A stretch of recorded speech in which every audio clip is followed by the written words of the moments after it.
a truly free man of faith. Being free, he realized that life still was open to choices. It is the choices that Muhammad Ali made that have brought us all here today in honor and love. President. All right.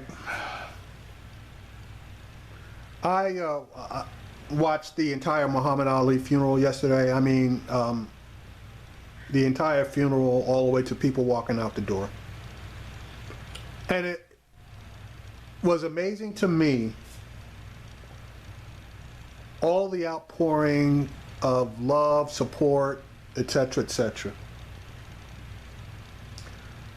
For those of you who don't know the history of Muhammad Ali, this man was vilified, shunned, convicted of a felony for not accepting induction into the draft. His reasons for not accepting were those of being a conscientious objector. Now, they knew damn well that those charges weren't going to stick, but what they were doing was forcing him to give up his boxing title, to basically destitute the man financially, etc. And they thought because of all of the ramifications of those things that they would get him to bend and expose his neck. Well, they didn't know Muhammad Ali. Even though he was broke, he still did have true friends, friends that helped him. Because he was a highly intelligent man with the gift of gab, he was able to generate income on various speaking tours. Now, he wasn't making tons of money, but he was making enough money to survive and enough money to be able to hire excellent attorneys. And when his case got to the Supreme Court, it was an easy decision because they had already decided that you can't induct conscientious objectors. And the case that they used was the case of the Jehovah's Witnesses versus the United States government, basically. And when they found that the Jehovah's Witnesses, based on religious beliefs, could not or did not have to serve in the armed forces, they couldn't turn around and say, well, the Muslims have to, because the Muslims obviously were a much, much larger group. So he won his decision, but it took 4 to 5 years, which were his prime years, out of his boxing life. Okay, again, there were a lot of people that hated him because this uppity black man had the nerve to stand up to the United States government with the audacity to win. So that when he was able to box again, the people's champion had the backing of black people, Hispanics, and some whites. Let me not color this. But he also was hated by a tremendous number of whites. So that when he and Joe Frazier fought, you had a major split as to who was pulling for who and for what reasons. Okay, all that being said, you know, now everybody and their brother loves Muhammad Ali. Okay, loves Muhammad Ali. Not a bad word to say about him. Doesn't remember any of the bad things that they thought about him or did to him. And for some people, that is absolutely true. And for my edification, I didn't know that certain politicians, white politicians, really sided with Muhammad Ali even throughout his legal difficulties, though that was not really advertised. Now you have Governor Mario Cuomo, an Italian, who just last week praised Muhammad Ali, now taking an action which is in direct opposition to one of the key causes that Muhammad Ali was suffering. Let me play this clip, and it's going to be a bit long, but it's going to just let you know that everybody that says they were for Ali really isn't for Ali. Bill Clinton eulogized Muhammad Ali yesterday at a memorial service in the boxing legend's hometown of Louisville, Kentucky. It was the second of a two-day funeral service that Ali planned for himself before his death. Friday's memorial followed a Muslim prayer service on Thursday that was open to the public and adhered to the traditions of the faith that was the foundation of Ali's principled defiance in the face of injustice. But even as we honor Ali for the courage to stand by unpopular beliefs, some states are targeting one of the controversial causes he championed throughout much of his life.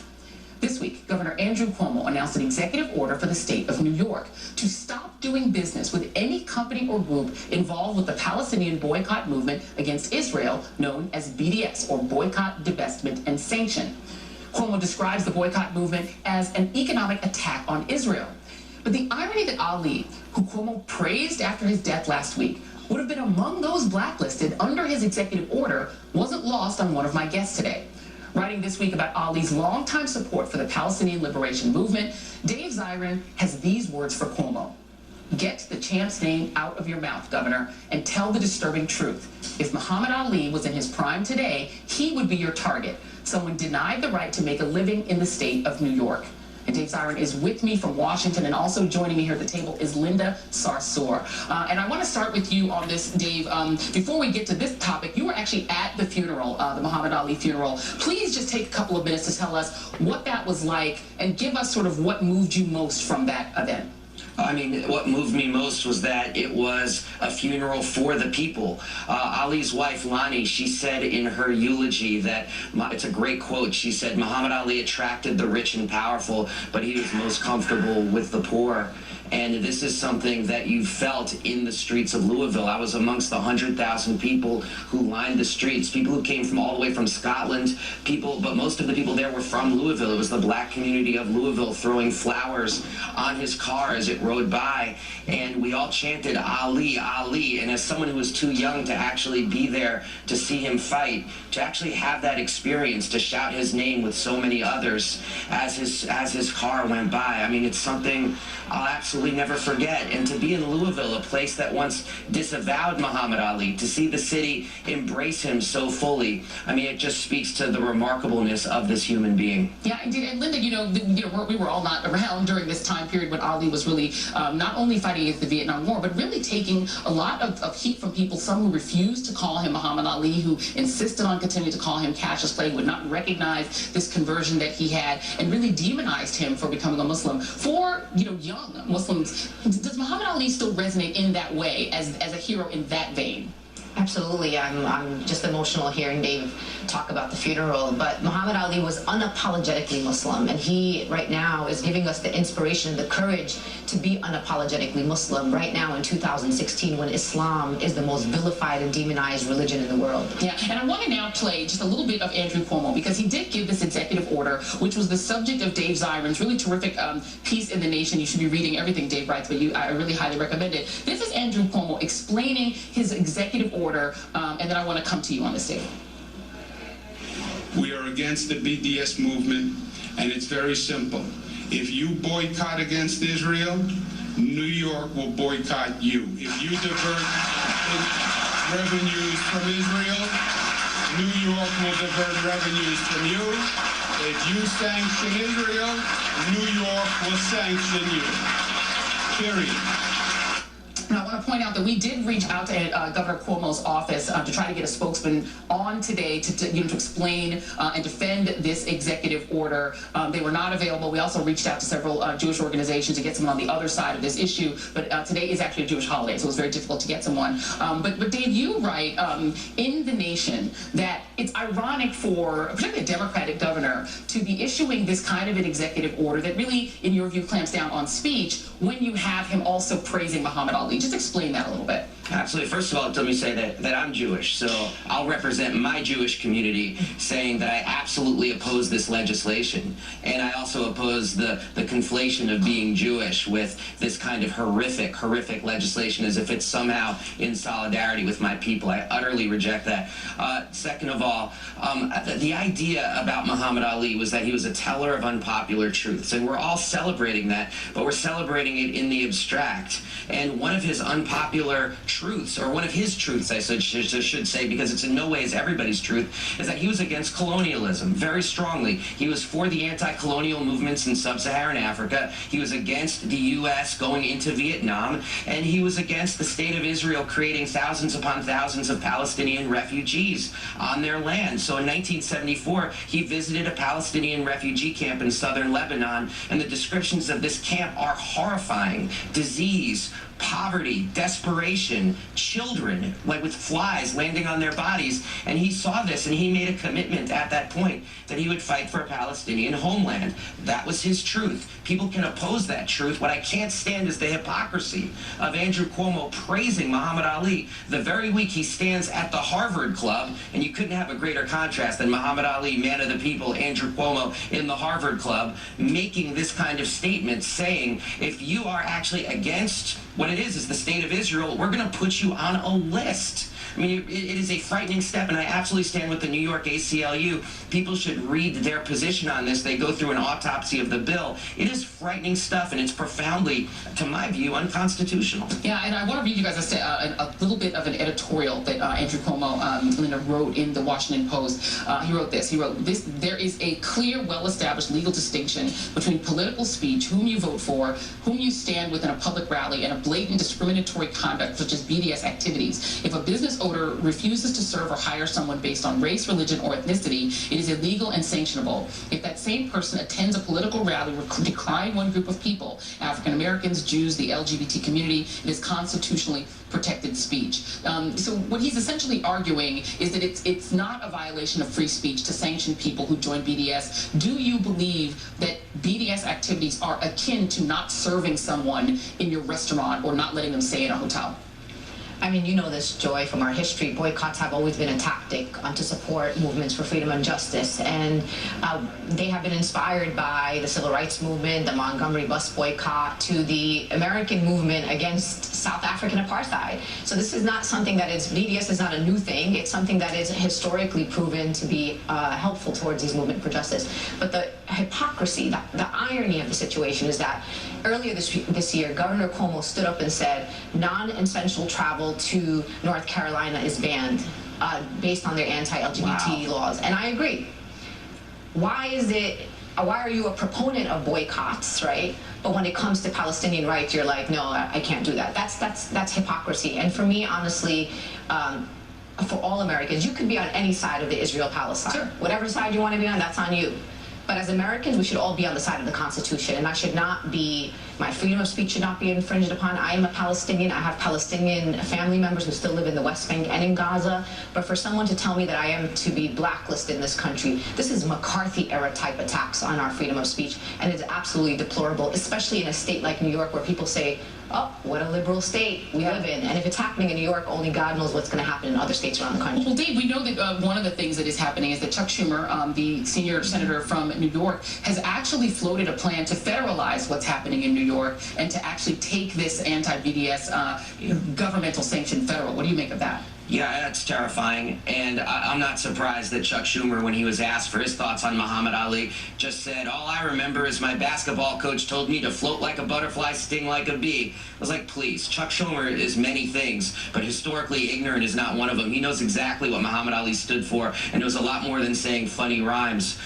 The thing about Chuck Schumer, if he really wants to federalize Andrew Cuomo's law, it means federalizing a part of it, and this is the most frightening part that people aren't talking about. If someone puts you on this list, the burden of proof is on you to say that you actually have an allegiance to Israel and would not participate in any BDS activities. That's kind of terrifying if you think about it.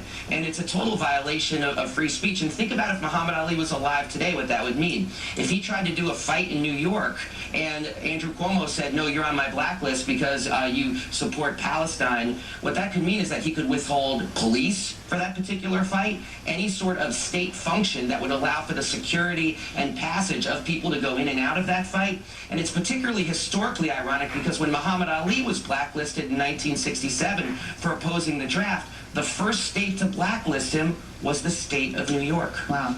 And, you know, one last question to you on this, Linda. Alan Dershowitz, the attorney, the former Harvard professor, wrote a piece in the Daily Beast, and he's supporting New York Governor Andrew Cuomo's action. This is a little clip from his op-ed. It says, if properly interpreted and enforced, Cuomo's executive order would not undermine freedom of speech in much the same way that businesses today are not allowed to refuse to serve someone because of their ethnicity, sexual orientation, or religion. So too would businesses that engage in BDS activities face economic consequences, discriminating on the grounds of nationally or political expression. How might that impact Black Lives Matter? I know that the Palestinian liberation movement and Black Lives Matter are very much aligned. People may not realize just how closely aligned. Do you worry that an order like this could actually infringe on that?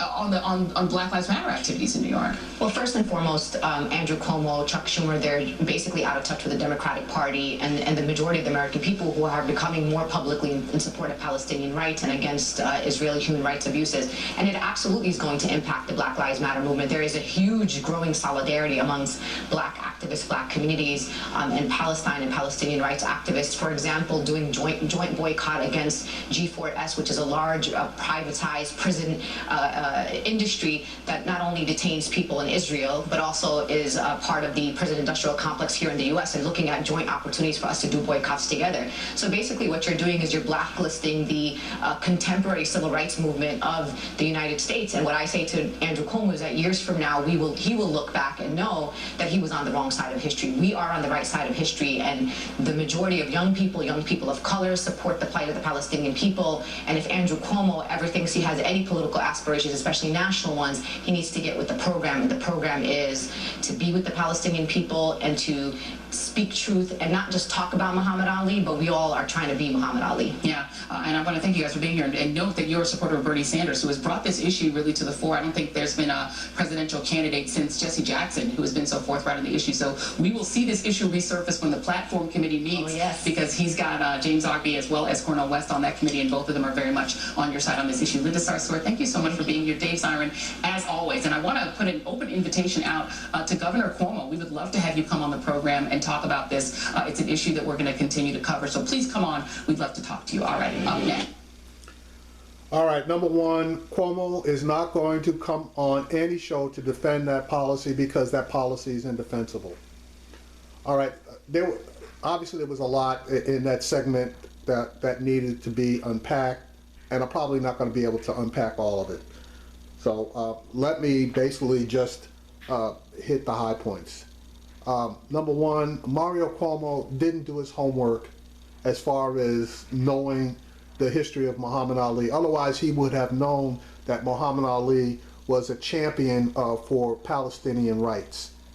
And the only way that the Palestinian people are going to get their rights is to force Israel kicking and screaming to come to the table. And the only way to do that is to boycott, not monetize Israel, to place pressure on Israel, economic pressure on Israel to come to the table. That's the only way to get them there.